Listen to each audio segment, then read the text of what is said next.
So welcome back once again. So we are going to continue with our chapter number 7, that is of formation of company. So in the previous class we have seen about the meaning of company, characteristics and all, okay, and the steps of formation. So in the step of formation basically we have only three steps. First is promotion, second one is incorporation, and third one is the subscription of capital. So in the process of promotion we need to register our company, and for the registration of company we need to submit different documents. So what documents were required for the registration of company, that we are going to discuss. So here basically all the companies have to submit, that is of memorandum of association. Okay, in the memorandum of association there is name clause, registered office clause, objects clause, liabilities clause and capital clauses. So under the memorandum of association we have different clauses and that we have to fill, and along with the memorandum of association we have to prepare article of association. Then after we have to take the consent of proposed directors, then there should be an agreement in between the members, then there should be the legal declaration, then at the last we have to pay the fee, that is called registration fee. Okay, so first today we are going to discuss over the memorandum of association. So what is memorandum of association? This is the primary or the principal document in the step of registration of a company. So here memorandum of association is the most important document as it defines the objectives of the company. As we have seen, in the memorandum of association companies used to show their objectives behind the framing of company, and whatever objectives they will mention in the memorandum of association, they can perform that activities only. They can't do any kind of activity which they have not mentioned in their MOA.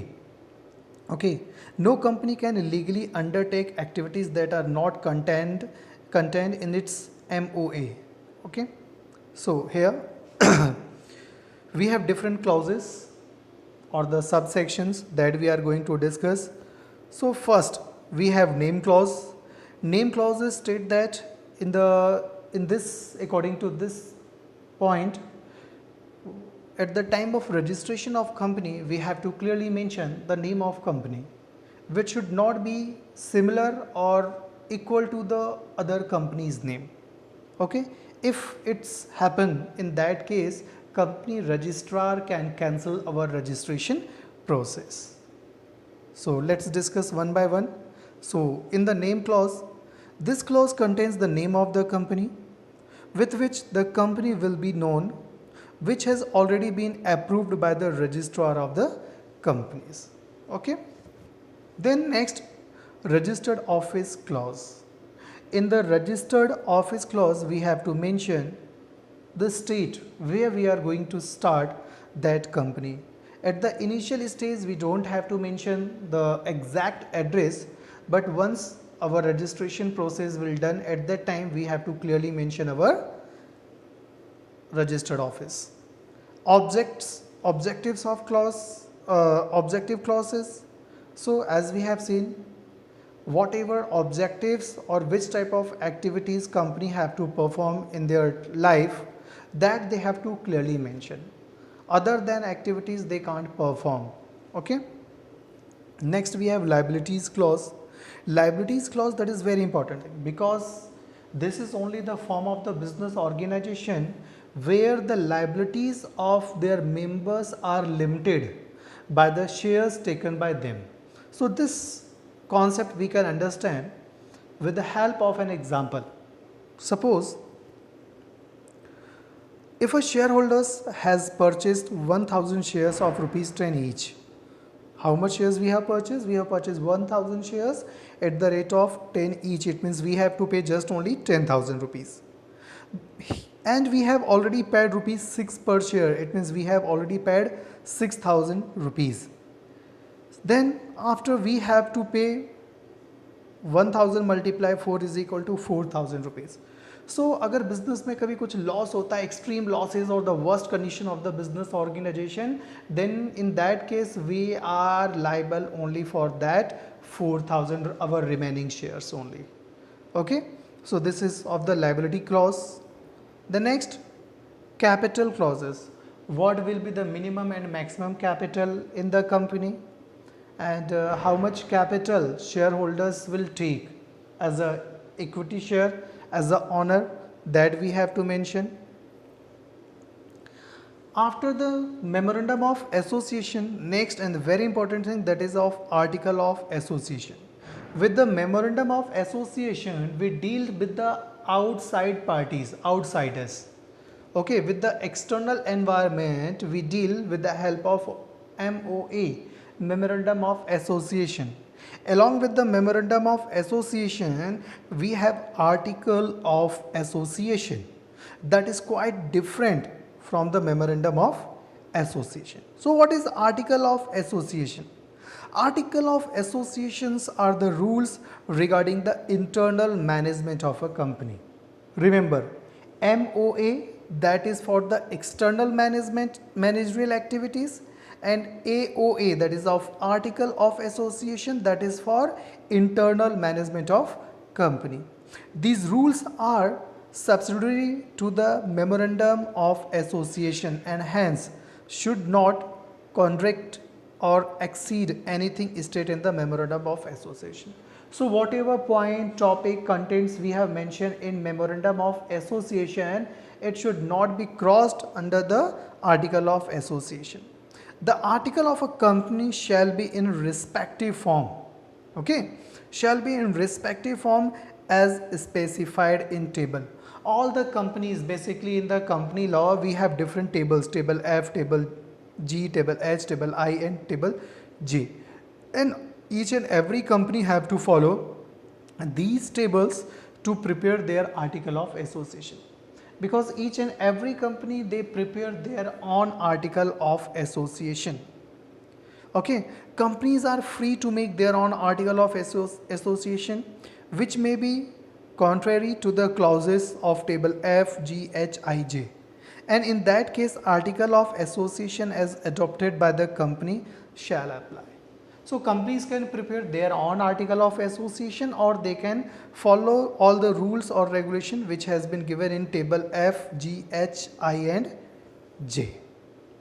So here you can see, here we have a example of article of association, according to Companies Act 1956. Okay, so Mehta Ads Private Limited, basically if company do not prepare their own article of association, then they used to follow table F.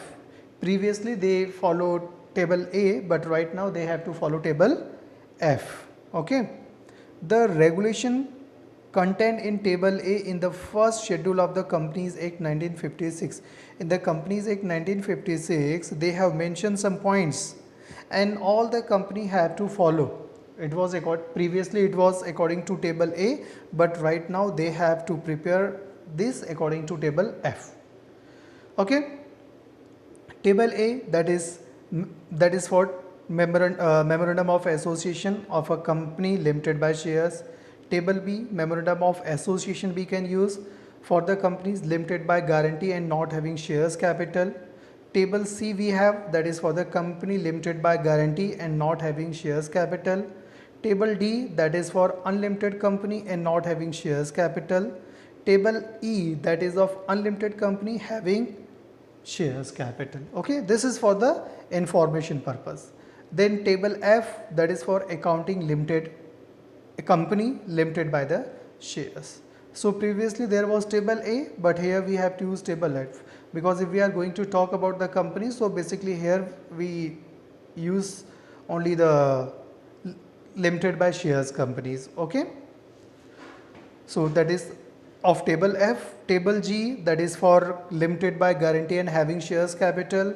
Table H, that is for company limited by guarantee and not having any shares capital. Table I, that is unlimited company having shares capital. Table J, unlimited company are not having any shares capital. So if companies or not, if first we have to find out the type of company, if we comes under the limited by shares, a company limited by shares, then we have to opt table F. Table F for article of association and table A for memorandum of association. Okay. So here in the memorandum of association we have seen name clause, registered office clause, objects clause, liabilities clause and the capital clauses. Then after we have article of association. The meaning part of article of association we have seen. Then next we have to see the consent of proposed directors, then agreement and all. So let's discuss over the topic article of association. What is the role of article of association for any company? So here first in the article of association, first we have consent of proposed directors. We have to clearly at the time of starting of company we have to take the consent of the proposed directors. At the time of starting of company we have to select few pupils. They will act as board of directors or as a managing committee. So here apart from the memorandum, okay. Then next after getting the consent, next we have agreement. The agreement, if any, which the company proposed to enter with any individual, because when company will start their functioning they need to hire experts, so they can do their agreement with them regarding their activities and managerial or regarding their act. Okay. Next, statutory declaration, that is called legal declaration. This statement can be signed by an advocate or by the chartered accountants or by the cost accountant or by the company secretary. In practice, who is engaged in the formation of a company, because when company will framed, so the formation or the framing of company can be done under the guidance of any advocate, that is not general advocate, that is of company advocate, and chartered accountants, cost accountant or the company secretary. The next, at the last we have to pay our fee, and that is along with the above mentioned documents, necessary fees has to be paid for the registration of the company. The amount of such fee shall depends on the authorized shares capital of the companies. So here we can see we have seen two different and major steps. Okay, in the promotion, first we have article of association, memorandum of association, then we have article of association.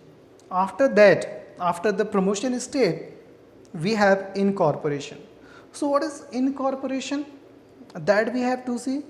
In the incorporation of step, company will get the certificate regarding the commencement of their business activities. After completing all the formalities, all done by the promoters, okay, once when all the things will done, applications will filled properly and you will get registration number, then after you can start your activities. So here we have a format of the registration that we can see. It was done in the year of 2019 and 2020, that is for the Wahoo Net Private Limited, and corporate identifying numbers will be there. Okay, then after it will be in Hindi and English both. Certificate of that you can see form 1, certificate of incorporation, corporate identify number, that is given year. I hereby certify that Wahoo Net Private Limited is this day incorporated under the Companies Act 1956, number 1 of 1956. So once when company will registered, we have to mention the clause according to which clause that is going to registered, and that the company is private limited. If that is public limited company, then they have to mention the public limited word. Given under my hand at Chennai, because जहाँ पे भी वो issue होता है उस particular place का रहता है, and with we have to mention the date. Okay. So this is the format, this is the thing by which a company get their incorporation. So each and every company who having that type of the certificate, they can start their business. Then last we have uh, subscription. But we have to know what is the effect of certificate of incorporation. If we don't have, then a company is legally born on the date printed on the certificate of incorporation. Just like when a natural person take birth, उसका एक birth certificate issue होता है, and what date of birth and date is mentioned in their certificate, they have to follow that only. So similarly here, all the companies having certificate of incorporation, a company is legally born on the date printed on the certificate of incorporation. It becomes a legal entity, okay, with perpetual succession on such a date. So उस date से इसका birth होता है, उस date से वो powers में आती है. It becomes entitled to enter into valid contracts. So later on, that type of the business organization can do their own contract. The certificate of incorporation is a conclusive evidence of the regularity of the incorporation of a company. Once when you will get such a type of the documents or the certificate, then easily you can do each and everything. You can start your business. No one will interfere in our activities. Okay. So next we have subscription of capital. Okay. That is very important step, because in the promotion we have learned how we can register our company and what type of documents we have to submit, everything. Then second was incorporation. After getting the incorporation certificate, a company can start their functioning. So when a company will start their functioning, so they need capital. So all the company which are free to collect funds from the public by issuing of shares, they can opt that way. And if they are limited or if they are private companies, they have different ways regarding the capital arrangement. So that we will discuss in our next class. So hopefully you will understand the concept and all. So rest of things we will discuss in the live class. Bye class.